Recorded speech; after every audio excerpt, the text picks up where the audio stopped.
दूसरे जन्म की इस कहानी को दूसरी कहानियों पर फौकियत हासिल है, क्योंकि इस कहानी में इसरार व तजस्सुस भी है और साइंस व कुरान पर बहस भी। ये उन लोगों के लिए ही मैंने ये लिखी है जो ये कहते हैं कि साइंस का दौर है। इस दौर में मज़हब का असर कम से कम होता चला जाएगा। ऐसा कहने वाले किसी हद तक गलत हैं। मैंने इसी नुक्ते को मरकज़ बनाया है। साइंस व इस्लाम पर ऐसी कोई कहानी शायद ही आपने पढ़ी या सुनी हो। इस कहानी में थ्रिल भी है और सस्पेंस भी, पुरअसरारियत भी है और साइंस भी। यानी एक कहानी में कई किस्म की कहानियां हैं। ये तजर्बा आपको कैसा लगा ज़रूर बताइएगा। वस्सलाम। परवेज़ बिलग्रामी। अस्सलामु अलैकुम दोस्तों, पेशे खिदमत है दूसरा जन्म एपिसोड नंबर 38। प्रोफेसर साहब, ये तो पूरी तैयारी के साथ आए थे। लगता है इनका नेटवर्क बहुत मजबूत है। मगर फिक्र ना करो, जिसका हामी हो खुदा उसको मिटा सकता है कौन। ये भी अच्छा ही हुआ, हमें एक क्ल्यू मिल गया। बेहोश शख्स से हम बआसानी मालूम कर लेंगे कि उनका नेटवर्क कहाँ तक फैला हुआ है। हाँ, ये सब गोरे हैं, यानी कि ऊपर के लोग होंगे या फिर यही लोग सरबराह होंगे। इमरान ने बेहोश शख्स को अपनी पीठ पर लाद लिया और वापस सड़क की तरफ बढ़ने लगा। सड़क पर पहुंचकर उसने जख्मी को पेजेरों में पटका और खुद सीट पर बैठकर हाँफने लगा। उसके जिस्म पर झूलते हुए कपड़ों पर जगह जगह खून के धब्बे थे। कमीज कई जगह से फट चुकी थी।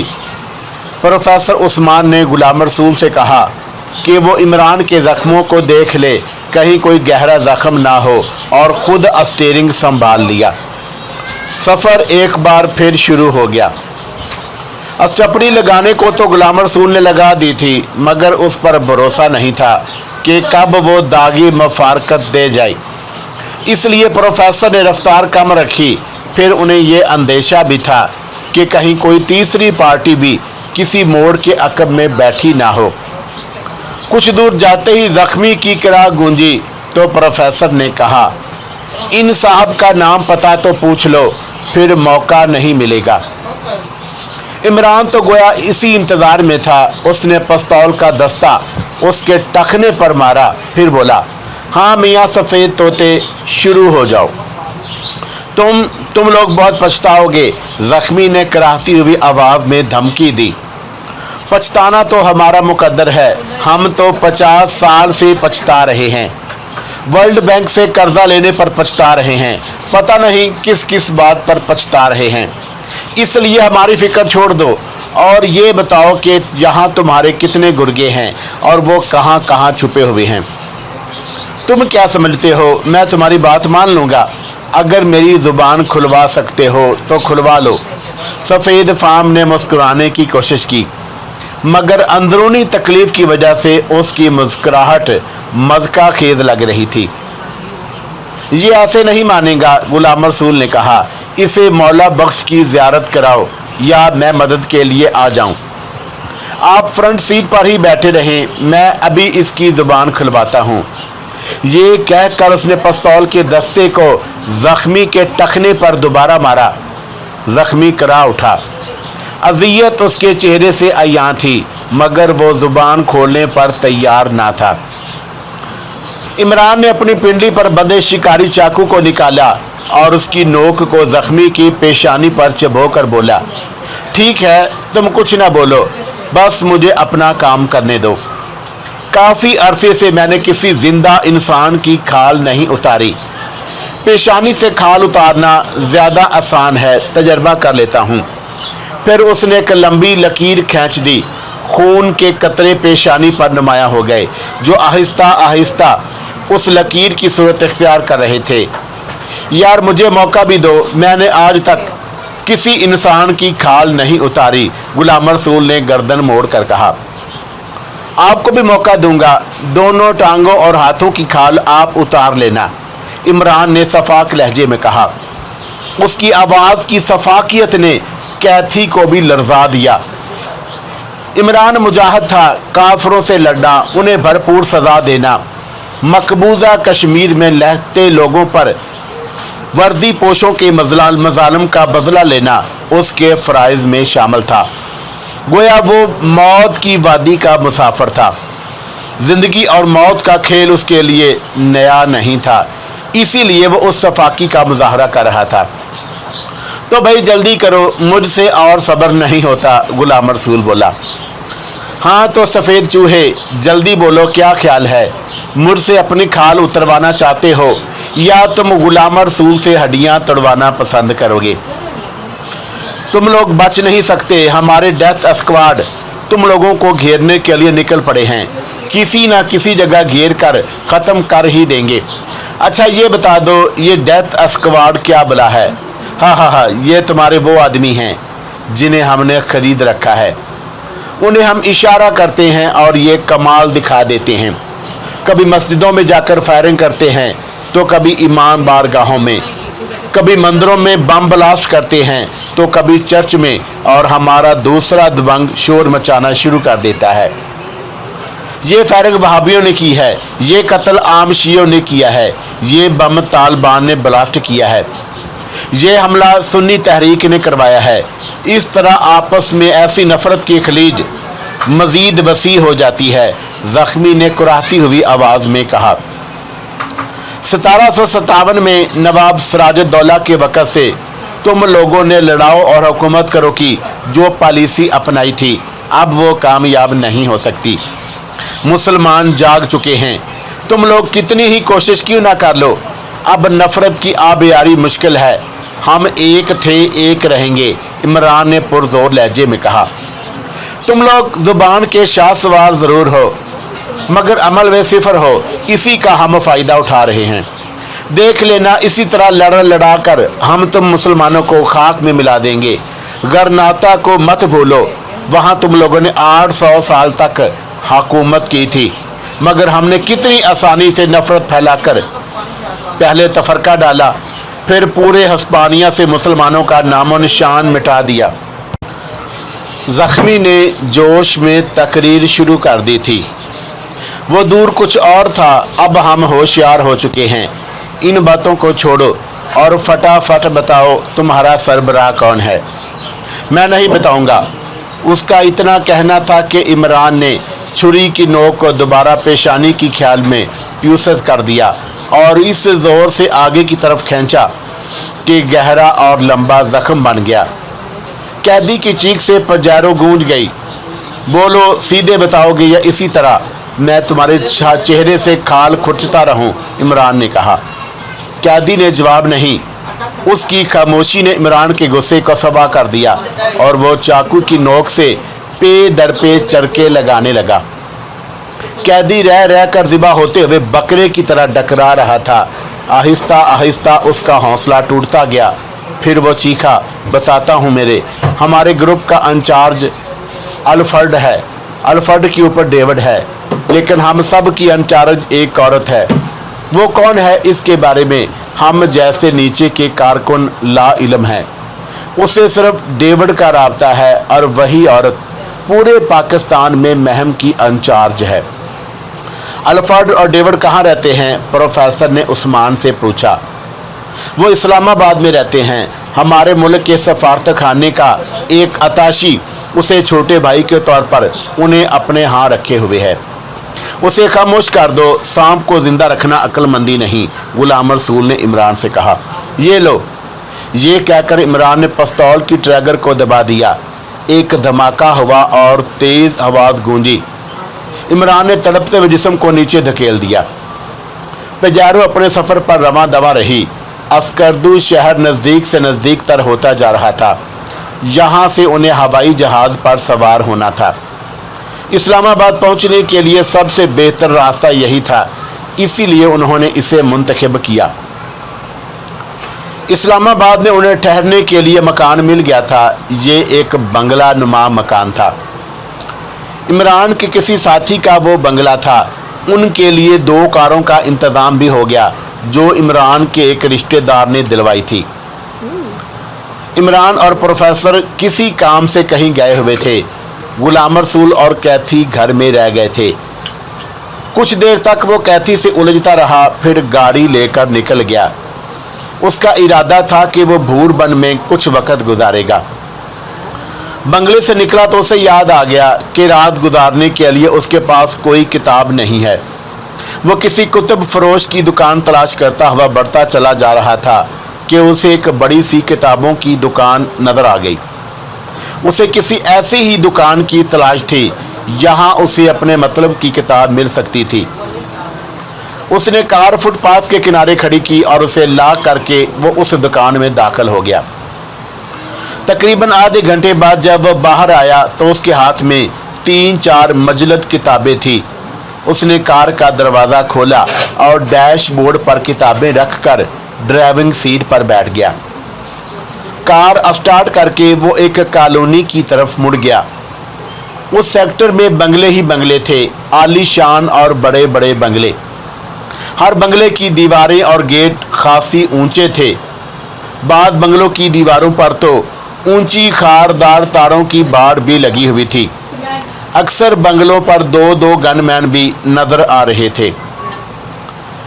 उस इलाके में गलियां भी काफ़ी कुशादा थी, लेकिन शाम 8 बजे के बाद गलियों में किसी कदर सन्नाटा छा जाता था। अलबत्ता शॉपिंग एरिया में रात को देर तक रौनक रहती थी। गुलाम रसूल इस वक्त शॉपिंग एरिया से गुजर रहा था। उस इलाके में बारबेक्यू की कई दुकानें थीं जिनके नेवन साइन जगमग जगमग कर रहे थे। हर दुकान के बाहर बिछी कुर्सियों पर मुतअद्दिद गाहक भी मौजूद थे। उन गाहकों की ज़्यादा तादाद नौजवान लड़कों और लड़कियों पर मुश्तमिल थी। वो सब मगरबी लिबास में मलबूस थे। बेशतर लड़कियां जीन्स और टी शर्ट्स पहनी हुई थी। 2-3 लड़कियां स्कर्ट और ब्लाउज में भी नजर आई थीं। फिजा तिक्के कबाब और चर्बे की खुशबू से महकी हुई थी। गुलाम रसूल वहां रुका नहीं और आगे बढ़ता चला गया। शॉपिंग एरिया से होता हुआ वो एक दूसरी सड़क पर आ गया। उस वक़्त वो सड़क तकरीबन सुनसान पड़ी थी। गुलाम रसूल ने उस सड़क पर नजरें उठाकर अकबी आईने में देखा। एक नौजवान लड़का सीटों के दरमियान फुटमैट से उठकर सीट पर बैठा हुआ था। गुलाम रसूल ने एक्सीलेटर पर पैर उठाकर ब्रेक पर दबाव डाला ही था कि अकब से ललकार उभरी, गाड़ी रोकना मत। फिर गुर्राहट सुनाई दी, गाड़ी अगली चौरंगी से सीधे हाथ पर मोड़ लेना और कोई ऐसी वैसी हरकत मत करना कि मुझे उंगली को जहमत देना पड़े।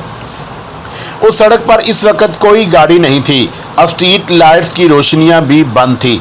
अलबत्ता कार के अंदर बत्ती जल रही थी। गुलाम रसूल के मुंह से बेइख्तियार गहरी सांस निकल गई और उसने पैर ब्रेक से हटाकर एक्सीलेटर पर रख दिया और गियर बदलते हुए एक बार फिर सामने लगे आईने में देखा। पिछली सीट पर बैठे हुए शख्स का चेहरा आईने में साफ नजर आ रहा था। गुलाम रसूल के अंदाजे के मुताबिक उसकी उम्र 28-30 साल रही होगी। ये लाइट ऑफ कर दो, इस वक्त ये रोशनी मुझे अच्छी नहीं लग रही, पीछे बैठे हुए शख्स ने कहा। गुलाम रसूल ने लाइट बुझा दी। गाड़ी चलती रही। एक के बाद एक चौरंगी आती रही। तकरीबन 1-1.5 किलोमीटर के बाद सिग्नल दिखाई दिया। सिग्नल सुर्ख हो रहा था। गुलाम रसूल ने रफ्तार कम कर दी और उससे आगे 2 गाड़ियां खड़ी थी। 2-3 गाड़ियां पीछे आ रही थी। मैं पिस्तौल हटा रहा हूं, तुम कोई गड़बड़ नहीं करोगे, पीछे बैठे हुए शख्स ने कहा। अगर गड़बड़ की तो गोली मार दूंगा। उस शख्स ने पिस्तौल हटा लिया मगर अगली सीट पर इस तरह बैठे रहा जैसे बेतकल्फी से बातें कर रहा हो। गुलाम रसूल ने आईने में देखा, वो बहुत ज़्यादा मोहतात नज़र आ रहा था। सिग्नल खुलते ही गुलाम रसूल ने गाड़ी आगे बढ़ा दी। कुछ दूर जाने के बाद उसने पूछा, तुम्हें कार चाहिए या रकम? तुम अगर साथ रहोगे तो गाड़ी हमारे कब्जे में रहेगी। गुलाम रसूल ने समझ लिया कि उस शख्स का तल्लुक किसी ऐसे गिरोह से है जो तावान अगवा करते हैं, और फिर भी उसने अंदाजे को तकवीद देने के लिए कहा, अगर तुम्हें रकम की ज़रूरत है तो मेरी जेब में इस वक्त 10,000 रुपये मौजूद हैं। वो ले लो और कार से उतर जाओ, मैं एक ज़रूरी काम से जा रहा हूँ, मेरा वक्त ज़ाया ना करो।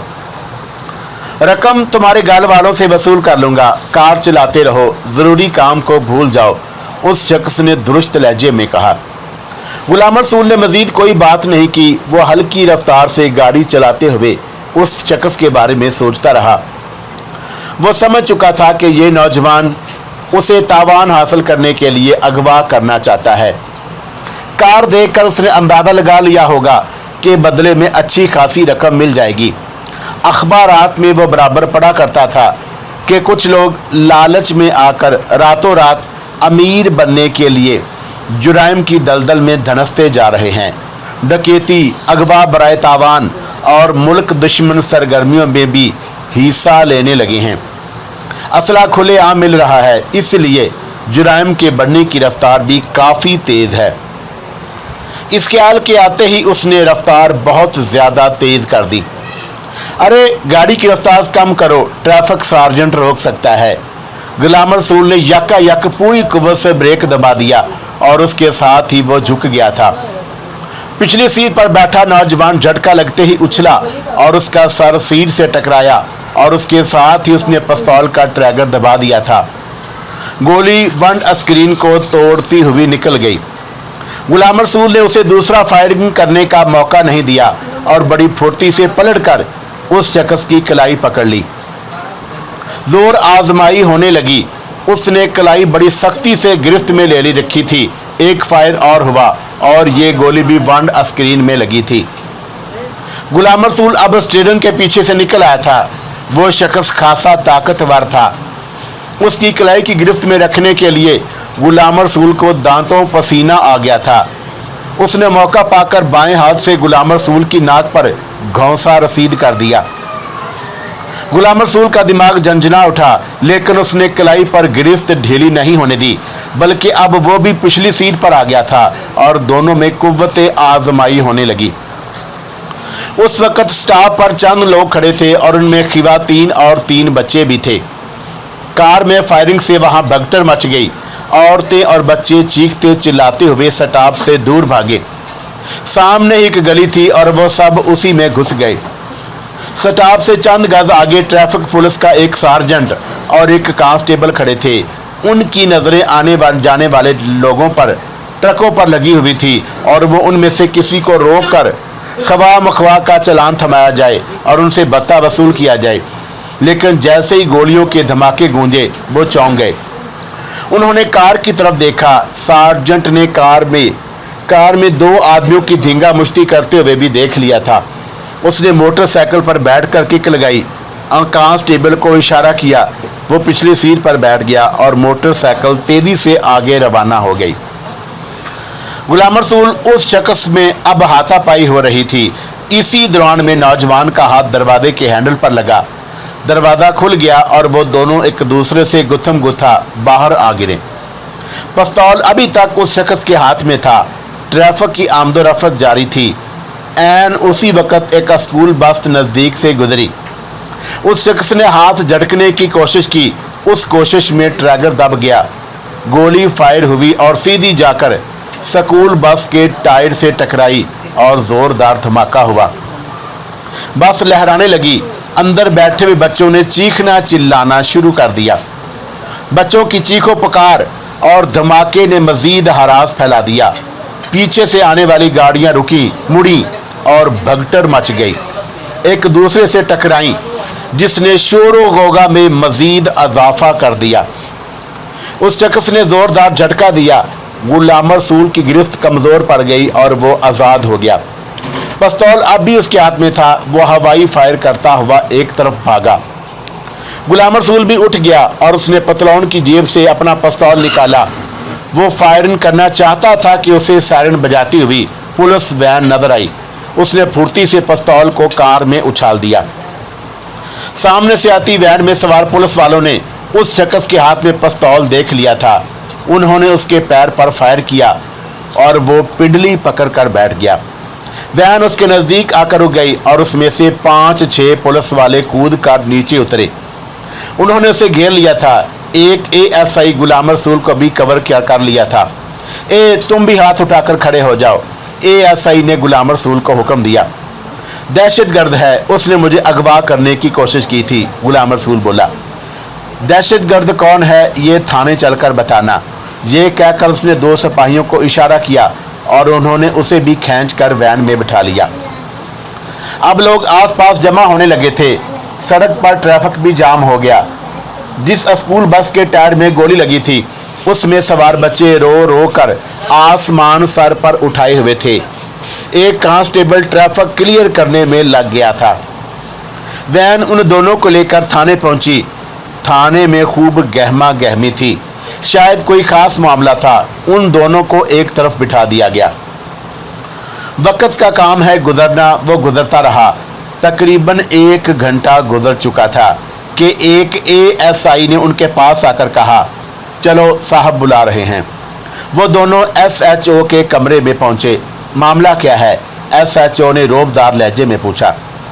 ये एक दहशतगर्द है, इसने मुझे अगवा करने की कोशिश की थी, गुलाम रसूल ने कहा।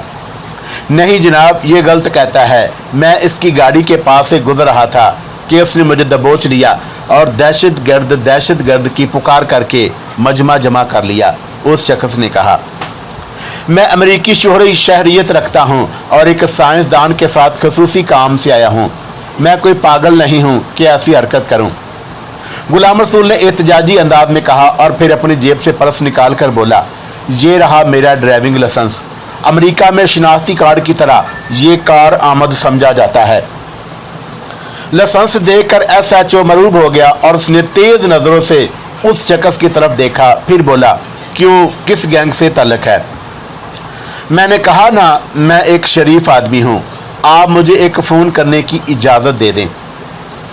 आप दोनों फ़ोन करके अपने अपने आदमियों को बुला लें। मैं बगैर शख्सी ज़मानत के दोनों में से किसी को नहीं छोड़ूंगा। गुलाम रसूल ने इमरान को फ़ोन कर दिया। घर से निकलते वक्त उसने इमरान के रिश्तेदार का फ़ोन नंबर ले लिया था। अगर रास्ता भटक गए तो लौटने में आसानी होगी। वही एहतियात उसके वक्त काम आ गई थी। गुलाम रसूल के बाद उस शख्स ने भी किसी को फ़ोन किया था और अब वो दोनों अपने अपने बही गवाहों की आमद के मुंतज़िर थे। थाइना का मुआयना करने आने वाले SP साहब जा चुके थे, इसलिए अब पहले जैसी चहल पहल ना थी। SHO और रोज़नामचा में कुछ लिखा जा रहा था और वो दोनों बैठे इंतज़ार का अजाब झील रहे थे कि 2 शख्स SHO के कमरे में दाखिल हुए। उन्हें देखते ही ज़ख्मी शख्स का चेहरा खिल उठा और नवारदों ने SHO को अपना कार्ड दिखाकर कहा, ये एक शरीफ आदमी है, बराह करम इसे छोड़ दें। अगर ज़मानत की ज़रूरत है तो मैं देने पर तैयार हूँ। SHO जवाब में कुछ कहता कि प्रोफेसर उस्मान और इमरान के साथ 2 रोबदार शख्स अंदर आए। उन्होंने SHO से पूछा, क्यों जनाब, इन्हें आपने क्यों बिठा रखा है? ये दोनों बीच सड़क पर मारपीट कर रहे थे, इसलिए हम इन्हें लाए हैं। बकौल इनके ये एक गैर मुल्की हैं, इसलिए मैंने रिपोर्ट दर्ज करने की बजाय शख्सी ज़मानत पर इत्तफाक करना चाहा है। क्या आप ज़मानत देंगे? इंस्पेक्टर ने कहा। बिल्कुल जनाब, क्यों नहीं, हम साथ में वकील को भी लाए हैं। ये कहकर इमरान का एक साथी बाहर चला गया। कुछ देर बाद लौटा तो उसके साथ एक काले कोट में मलबूस शख्स दाखिल हुआ। उसने कागजात पहले से ही तैयार कर लिए थे। SHO को वो कागज़ देकर बोला, मेरे क्लाइंट को आप फ़ौरन जाने की इजाज़त दें। हाँ हाँ ज़रूर, SHO ने कहा। गुलाम रसूल उनके सब के साथ बाहर निकल गया। बाहर आते ही इमरान के एक साथी ने कहा, मुझे लगता है कि इन्हीं किसी पार्टी के कहने पर अगवा किया गया था, क्योंकि उस शख्स की ज़मानत के लिए जो शख्स आया है वो हमारी हिट लिस्ट पर है। वो मुश्तबा है। हमें इत्तला मिली है कि उसका तल्लुक़ पाकिस्तान दुश्मन सरगर्मियों से है। इनका ताक़ुब करके हर एक का ठिकाना मालूम करना ज़रूरी है, प्रोफेसर उस्मान ने कहा। वो सब थाने के सामने एक होटल में बैठे थे। उनकी नज़रें थाने पर टिकी हुई थी। तब ही उन्होंने देखा कि गुलाम रसूल के हाथों पिटने वाला अपने साथियों के साथ लंगड़ाता हुआ बाहर आ रहा है। अगर वो लोग एक ही गाड़ी में जाते हैं तो बेहतर है।